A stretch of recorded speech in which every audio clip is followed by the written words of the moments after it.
The train India was learning to build 3 years ago is now being shipped to Bangladesh, Sri Lanka, and parts of Africa. And here's the part nobody saw coming: China, the country that dominates global rail exports, might actually be losing this race. Ever wondered if the same train running between Delhi and Bhopal could one day be running in Dhaka or Maputo? I dug through filings, Indian Railways data, and international rail industry reports over the past few weeks, and what I found surprised me. In this video, we are breaking down how the Vande Bharat train is moving beyond India's border, which countries are already lining up for it, and whether it can genuinely challenge China's grip on the global rail market or not. If you care about geopolitics, infrastructure, or India's manufacturing story, this one is for you. The Vande Bharat story starts in 2019 at the Integral Coach Factory in Chennai.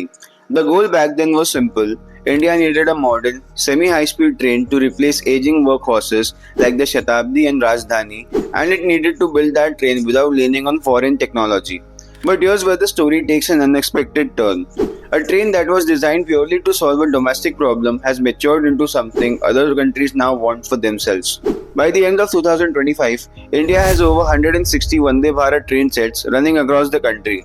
That number is not just a manufacturing milestone, it's a proof that India can build at a scale and speed most countries takes decades to reach. But the real question is not how many trains India has built. It's how those trains are now finding their way past India's own borders. And that shift did not happen by accident.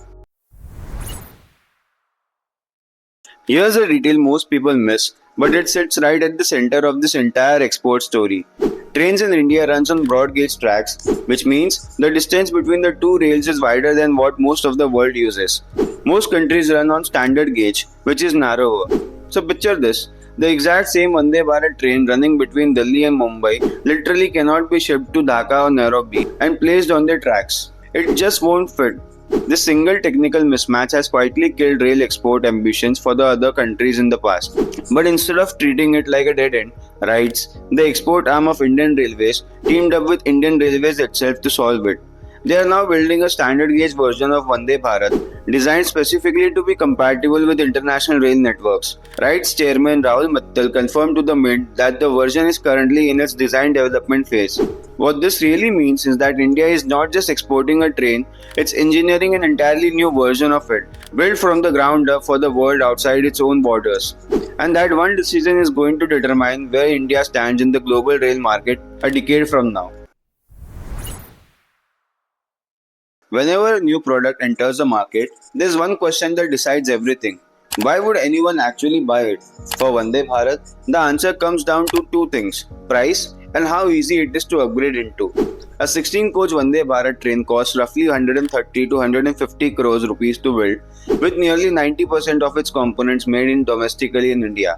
Now compare that to a full high-speed bullet train project, which usually costs billions of dollars and demands entirely new dedicated tracks. The biggest selling point of Vande Bharat is that it doesn't need any of that. It can run on existing tracks as long as they are upgraded.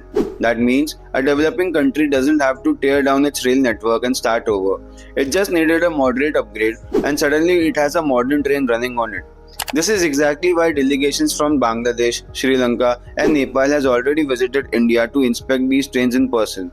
But this story doesn't stop on India's border. RITES has been actively expanding its export business into Africa as well. Mozambique has already received 10 diesel locomotives, with an order for 5 more locomotives placed just this quarter. Bangladesh has started receiving the first of 200 passenger coaches. This is not a future plan anymore. These are active moving orders. And when a country trusts your equipment once, they tend to come back for the next contract too.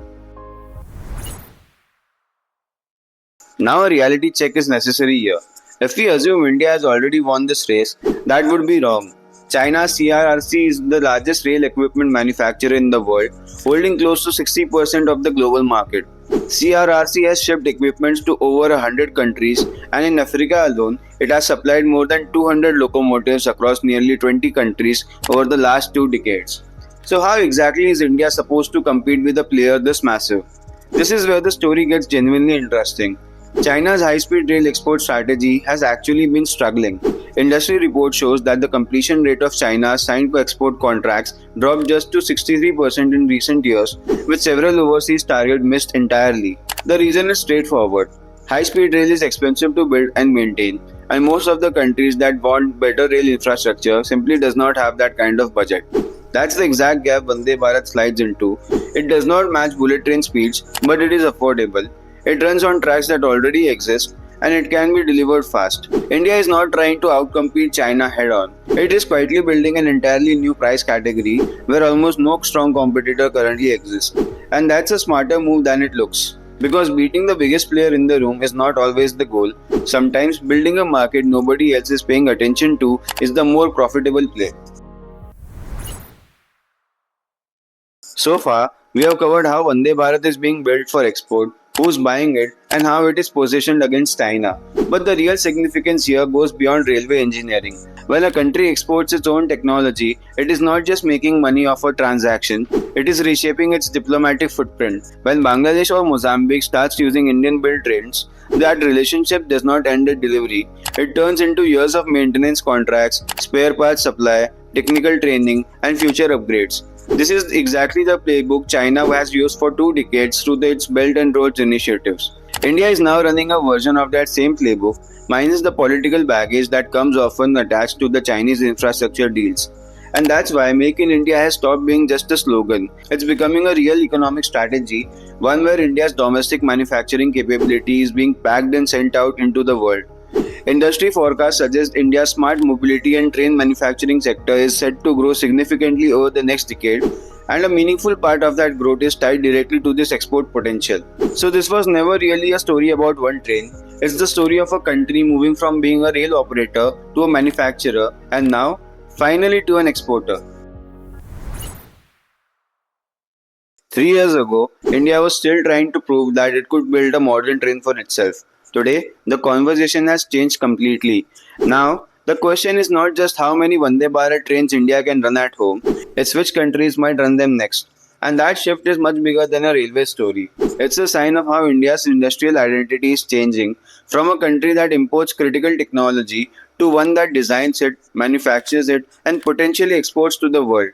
That's exactly how rail works for countries like Japan, Germany, and China. Not just as a transport infrastructure, but as a tool of industry, influence, and long term diplomacy. If Vande Bharat manages to take that path, this won't just be a story of successful train, it could become the story of how India turned one rail platform into a global manufacturing player. The tracks to that future may not be fully laid yet, but the direction is already impossible to ignore. And if that happens, Vande Bharat won't just change how India travels, it could change how India is seen across the world. If you enjoyed this video, hit like, subscribe to Dailylearn Official, and tell me in the comments which country do you think should be the first to import Vande Bharat. And if you want more deep dive videos on India's biggest rail, airport, and infrastructure stories, I'll see you in the next one.